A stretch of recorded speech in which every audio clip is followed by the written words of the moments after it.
What if the greatest villain in Marvel history was hiding in plain sight, smiling behind sunglasses? What if Thanos and Loki weren't just fighting Tony Stark, but studying him? From the very first clash of steel and ego, something darker stirred, a destiny whispered through time, terrifyingly inevitable. Tony Stark was never just smart. He was catastrophically intelligent, the kind of mind that bends reality around its ideas. In Iron Man 1, his arc reactor isn't survival, it's defiance against limits. That same arrogance fuels Victor Von Doom, a thinker whose creations don't follow rules but replace them entirely. Watch Tony in his Malibu lab, holograms orbiting him like obedient planets. He doesn't ask if he should build something, only how fast. This world-shaping mentality mirrors Doom's philosophy, where intelligence becomes authority. When Tony says, "I am Iron Man," it isn't pride, it's a declaration of supremacy. Loki understood power differently than others. During the Avengers Tower confrontation, Loki circles Tony slowly, eyes scanning, voice soft. He ignores the suit and locks onto the man. There's curiosity there, almost admiration. Loki has ruled, conquered, and failed. He recognizes the same hunger forming quietly within Stark.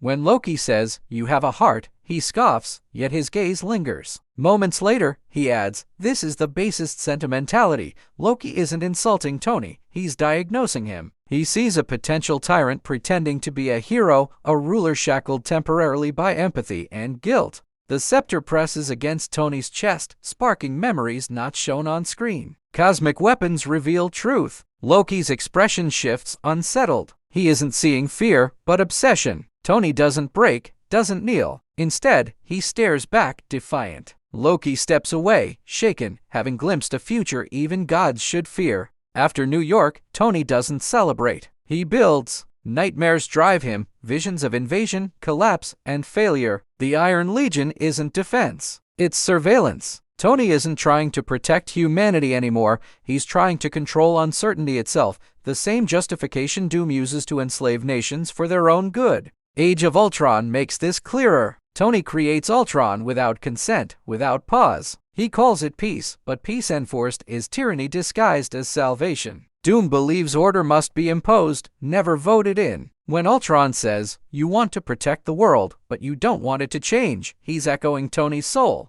Tony's intelligence begins outpacing his morality. Each failure pushes him further. The Hulkbuster scene in Johannesburg isn't heroism, it's collateral damage rationalized after the fact. Doom also believes destruction is acceptable if the equation balances. Tony keeps solving problems, never questioning whether he should be the one holding the pen. Then comes Thanos. When they meet on Titan, Thanos doesn't sneer like he does at others. He studies Tony, trades philosophy, respects him. "You're not the only one cursed with knowledge," Thanos says, and the line lands heavy. Thanos isn't talking about intellect. He's talking about predestined monstrosity. Thanos has seen countless timelines, civilizations risen and erased. He recognizes patterns. Somewhere, in some reality, Tony Stark doesn't stop. He evolves, merges technology with cosmic energy, becomes something beyond human limitation. A Doom forged from guilt and genius, conquering not from cruelty, but from absolute certainty in his own correctness.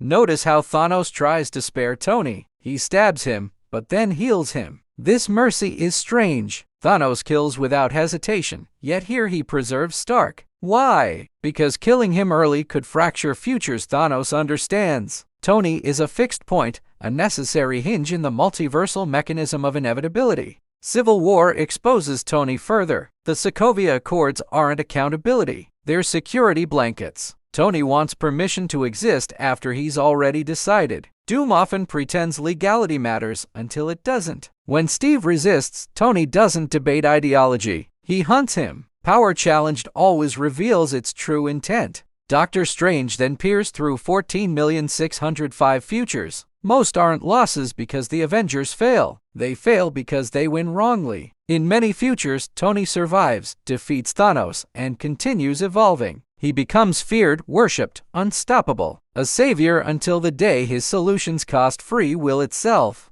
Strange sees worlds where Tony builds dimensional armor, siphons dark energy, and dictates peace across realities. No wars, no chaos, no choice. Doom achieved this in comics countless times. Strange realizes the most dangerous outcome isn't Thanos winning, it's Tony living long enough to finish saving everyone permanently. That's why Strange gives up the Time Stone. He isn't trading lives for victory. He's pruning futures. Tony must reach a specific crossroads, one where sacrifice halts evolution. Infinity War isn't about defeating Thanos. It's about guiding Stark to an end before he becomes an existential constant. Tony's final moments in Endgame aren't just heroic, they're tragic containment. And I am Iron Man. That line closes a loop. He chooses self-erasure over survival. In doing so, he stops the doom trajectory. The snap doesn't just erase Thanos, it erases a future that terrifies cosmic beings. But ideas don't die easily. Genius leaves shadows. Across the multiverse, trauma repeats. Different Starks, different losses, same mind. Kang understands this. He speaks of recurring archetypes, fixed variants that keep emerging. Doom isn't a person. It's an answer the universe keeps generating to chaos.